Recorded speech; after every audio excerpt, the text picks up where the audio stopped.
सभी को नमस्कार। मैं Rajendra Meena, assistant professor botany, राजकीय महाविद्यालय बारा से इस वीडियो लेक्चर में आपका स्वागत करता हूं। बच्चों, हम अपना जो चैप्टर है फोटोसिंथेसिस, उसके अंतर्गत प्रकाश संश्लेषण की प्रक्रिया को प्रभावित करने वाले कारकों का अध्ययन कर रहे थे। इस क्रम में सबसे पहले हमने ब्लैकमैन के सीमाकारी कारक के नियम का अध्ययन किया था, जो यह दर्शाता है कि किसी जीव रासायनिक अभिक्रिया में दो या दो से अधिक अभिकारकों के भाग लेने पर जो आवश्यकता से कम मात्रा में जो उपस्थित अभिकारक है बच्चों, वो ही अभिक्रिया की दर को प्रभावित करता है। और ये जो न्यूनतम कारक जिसे हम बोलते हैं वो लिमिटिंग फैक्टर कहलाता है, सीमाकारी कारक कहलाता है। इस सीमाकारी कारक की मात्रा में वृद्धि करने पर अभिक्रिया की दर में वृद्धि होती है, लेकिन जब यह सीमाकारी कारक अधिकतम कारक के रूप में परिवर्तित हो जाता है तो इसकी जगह कोई अन्य जो कारक है अभिक्रिया में वो लिमिटिंग फैक्टर की तरह कार्य करता है। अर्थात कोई आवश्यक नहीं है कि एक विशिष्ट जैव रासायनिक अभिक्रिया में एक ही अभिकारक सदैव लिमिटिंग फैक्टर की भांति कार्य करे। ये समय समय पर चेंज होते रहते हैं। ठीक है, तो ये हमने पढ़ा था पहला। दूसरा, हमने एक्सटर्नल फैक्टर और इंटरनल फैक्टर्स के बारे में जानकारी प्राप्त की थी कि प्रकाश संश्लेषण की प्रक्रिया को कुछ एक्सटर्नल फैक्टर्स और कुछ इंटरनल फैक्टर्स प्रभावित करते हैं। ठीक है, अब आज हम इनका विस्तार से अध्ययन करेंगे। तो बच्चों, एक्सटर्नल फैक्टर्स में सबसे पहले जो है हम टेम्परेचर का अध्ययन करेंगे कि टेम्परेचर यानी कि ताप जो है वो प्रकाश संश्लेषण की प्रक्रिया को किस प्रकार प्रभावित करता है।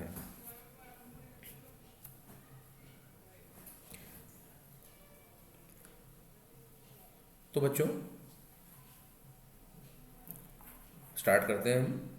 The rate of photosynthesis increases with A rise in temperature. ठीक है, तो ये साफ बोल रहा है कि टेम्परेचर में वृद्धि करने पर जो फोटोसिंथेसिस की प्रक्रिया है उसमें भी या रेट जो है फोटोसिंथेसिस जो रेट है उसमें भी वृद्धि होती है। अर्थात टेम्परेचर को बढ़ाने पर प्रकाश संश्लेषण की दर भी बढ़ती है। ठीक है, अब इसकी रेंज क्या होती है? जनरली जो इसकी रेंज होती है बच्चों, जो प्रकाश संश्लेषण की प्रक्रिया 6 डिग्री से लेकर 37 डिग्री के बीच में सामान्य रूप से काम करती है। ठीक है, 37 डिग्री से ऊपर जाने के बाद में जो है प्रकाश संश्लेषण की प्रक्रिया जो है उसमें गिरावट आती है और ऐसा माना जाता है कि 45, 46 या 43 डिग्री सेंटीग्रेड टेम्परेचर से ऊपर जाने पर जो है, क्योंकि प्रकाश संश्लेषण करने वाले जो ऊतक है उनकी मृत्यु हो जाती है, इसलिए प्रकाश संश्लेषण बंद हो जाता है। ठीक है, तो क्या पढ़ा हमने? पहला है टेम्परेचर को बढ़ाओगे तो फोटोसिंथेसिस बढ़ेगा। 6 से लगभग 37 डिग्री के बीच में सामान्य रूप से प्रकाश संश्लेषण की प्रक्रिया ठीक ठाक चलती है। इससे ऊपर आप टेम्परेचर बढ़ाओगे तो प्रकाश संश्लेषण कम होता है और उसके बाद में अगर आपने अत्यधिक ताप में वृद्धि कर दी तो जो प्रकाश संश्लेषी ऊतक जो है उनकी मृत्यु होने की वजह से जो है प्रकाश संश्लेषण की प्रक्रिया रुक जाती है।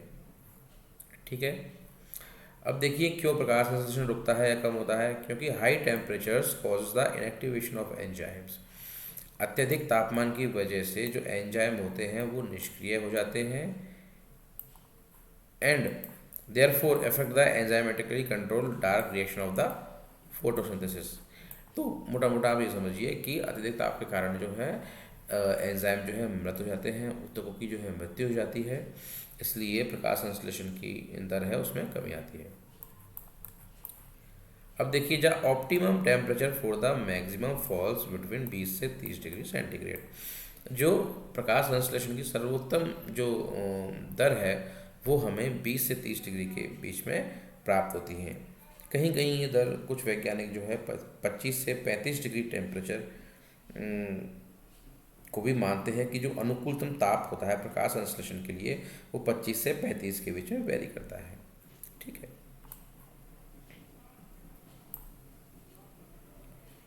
इतना महत्वपूर्ण नहीं है, तो आप ये ध्यान रखिए।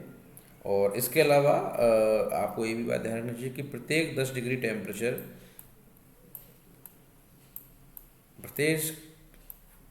डिग्री सेंटीग्रेड टेम्परेचर वृद्धि करने पर जो अभिक्रिया है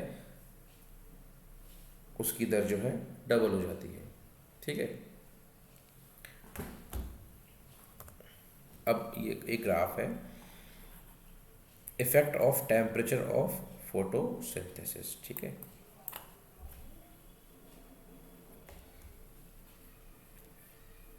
फोटोसिंथेसिस की प्रक्रिया में ताप का क्या प्रभाव पड़ता है। तो देखिए ये हमने प्लॉट किया, ये वाई अक्ष, ये एक्स अक्ष, एक्स पे लिया है हमने टेम्परेचर, वाई पे लिया है हमने रेट ऑफ फोटोसिंथेसिस। ठीक है, तो अब देखिए ये 0 डिग्री टेम्परेचर है, 10, 20, 30, 40। तो जैसे जैसे हम ताप को बढ़ाएंगे प्रकाश संश्लेषण की दर भी बढ़ती जाएगी। ठीक है, जैसे जैसे हम ताप को बढ़ाएंगे प्रकाश संश्लेषण की दर बढ़ती जाएगी और एक निश्चित ताप बिंदु, जिसमें हमने आपको बताया अभी कि 20 से 30 डिग्री टेम्परेचर होता है वो ऑप्टिमम होता है प्रकाश संश्लेषण की प्रक्रिया के लिए। तो इस अवस्था में अधिकतम प्रकाश संश्लेषण की दर पाई जाएगी। ठीक है, ये मैक्सिमम। अब उसके बाद में यदि हम फिर से ताप में वृद्धि करते हैं बच्चों, तो उसी जिस प्रकार से प्रकाश संश्लेषण की दर बढ़ी थी उसी दर से प्रकाश संश्लेषण की दर है वो घटती जाती है। ठीक है, घटती जाती है। ठीक है, ये देखिए ये घटती जाती है। कहने का मतलब है डायरेक्टली समानुपाती का संबंध पाया जाता है एक निश्चित रेंज तक। ठीक है, उसके बाद में प्रकाश संश्लेषण की अधिकतम दर प्राप्त होती है। उसके बाद में भी अगर आप टेम्परेचर में वृद्धि करेंगे तो जो है प्रकाश संश्लेषण की दर धीरे धीरे गिरती जाएगी और एक ऐसी अवस्था आएगी जिसमें कि अधिकतम ताप देने पर एंजाइम निष्क्रिय हो जाएंगे, ऊतक जो है वो डेड हो जाएंगे और प्रकाश संश्लेषण की जो दर है वो शून्य हो जाएगी। ठीक है बच्चों, अब नेक्स्ट पढ़ते हैं हम।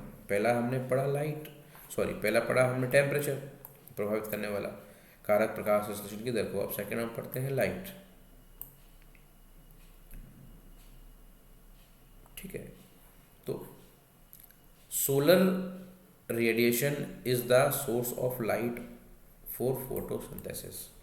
स्पष्ट है बच्चों, प्रकाश संश्लेषण की प्रक्रिया में जो प्रकाश होता है उसका एकमात्र सोर्स जो है हम नेचुरली जो है प्राकृतिक रूप से वो होता है सोलर रेडिएशन, सौर ऊर्जा, सौर विकिरण। ठीक है, सूर्य का प्रकाश। The quality, intensity and duration of light affect the rate of photosynthesis. बहुत महत्वपूर्ण बिंदु है बच्चों, बहुत महत्वपूर्ण लाइन है ये कि लाइट की क्वालिटी अर्थात गुणवत्ता, इंटेंसिटी यानी तीव्रता और ड्यूरेशन यानी कि अवधि। लाइट की क्वालिटी, लाइट की इंटेंसिटी और लाइट का ड्यूरेशन जो है वो सीधे रूप में प्रकाश संश्लेषण की प्रक्रिया को प्रभावित करेगा। अब ये किस प्रकार प्रभावित करेगा बच्चों, इसको एक एक करके हम देख लेते हैं। पहला हम पढ़ते हैं कि quality of light. Light between the wavelength of 400 nanometre and 700 nanometer is the most effective for photosynthesis and this is called photosynthetically active radiation PAR। ठीक है, तो 400 से 700 नैनोमीटर के बीच की तरंगदैर्घ्य वाली जो सौर विकिरण है वो प्रकाश संश्लेषण की प्रक्रिया के लिए सबसे अनुकूल मानी जाती है। इसे हम फोटोसिंथेटिकली एक्टिव रेडिएशन यानी पार भी बोलते हैं। प्रकाश संश्लेषी सक्रिय विकिरण, पार, PAR। ठीक है। It is because the different rays of light are not absorbed equally by the chlorophyll। भाई हम क्यों बोल रहे हैं कि 400 से जो है 700 की रेंज में ही सबसे अच्छी फोटोसिंथेसिस की प्रक्रिया संपन्न होती है? तो वो इसलिए होती है बच्चों, क्योंकि जो है पत्तियां हैं, पत्तियों में क्लोरोप्लास्ट होता है, उसके अंदर क्लोरोफिल होता है। जो जो क्लोरोफिल होता है बच्चों, उसकी क्वालिटी होती है कि जो भी सौर विकिरण आ रहा है उसमें उस सारी की सारी विकिरणों की, तरंगदैर्घ्य की विकिरणों को समान रूप से एब्जॉर्ब नहीं करता है। वो केवल 400 से 700 नैनोमीटर की जो रेंज की जो रेडिएशन है उसी को ही सबसे उत्तम रूप में ग्रहण करता है। इसलिए हम बोलते हैं कि 400 से नैनोमीटर से लेकर 700 नैनोमीटर की जो वेवलेंथ की जो सोलर रेडिएशन है उसकी प्रेजेंस में जो है मैक्सिमम फोटोसिंथेसिस की रेट आपको प्रोवाइड की जाएगी। ठीक है। नेक्स्ट पढ़ते हैं। पहला हमने पढ़ा intensity, quality of light that effects the rate of photosynthesis process. Next is intensity of light, प्रकाश की तीव्रता। इसमें बच्चों under low light intensity the rate of photosynthesis is low. स्पष्ट है बच्चों कि कम तीव्रता वाले प्रकाश की उपस्थिति में प्रकाश संश्लेषण की जो दर होती है वो भी धीमी होती है। ठीक है। As the intensity of light increases the rate of photosynthesis is also increase. जैसे जैसे हम जो लाइट की इंटेंसिटी है उसको बढ़ाते जाएंगे वैसे वैसे जो प्रकाश संश्लेषण की दर है उसमें भी वृद्धि होती जाएगी। But at very high light intensities the rate of photosynthesis decreases. लेकिन यहाँ भी ऐसा नहीं है कि आप जो लाइट की इंटेंसिटी है उसको आप अनलिमिटेड बढ़ाते जाओ तो फोटोसिंथेसिस की जो प्रोसेस होती है वो अनलिमिटेडली बढ़ती जाएगी, ऐसा नहीं है। एक निश्चित बिंदु तक ही आप लाइट की इंटेंसिटी को बढ़ाएंगे तभी आपको मैक्सिमम आउटपुट मिलेगा। अदरवाइज जो है फोटोसिंथेसिस की जो रेट है वो अल्ट्रा हाई इंटेंसिटीज में कम हो जाएगी। अब देखिए इसमें भी क्या है, in very high intensity of light rate of photosynthesis decreases, that is called solarization effect। देखिए इसे प्रश्न आता है एग्जाम में कि अत्यधिक प्रकाश तीव्रता में प्रकाश संश्लेषण की दर में कमी आती है, इसे हम सोलराइजेशन इफेक्ट कहते हैं। ठीक है। हमने बोला लो लाइट इंटेंसिटी है तो प्रकाश संश्लेषण भी लो होगा। हम धीरे धीरे लाइट की इंटेंसिटी को बढ़ाएंगे तो rate of photosynthesis is also increased.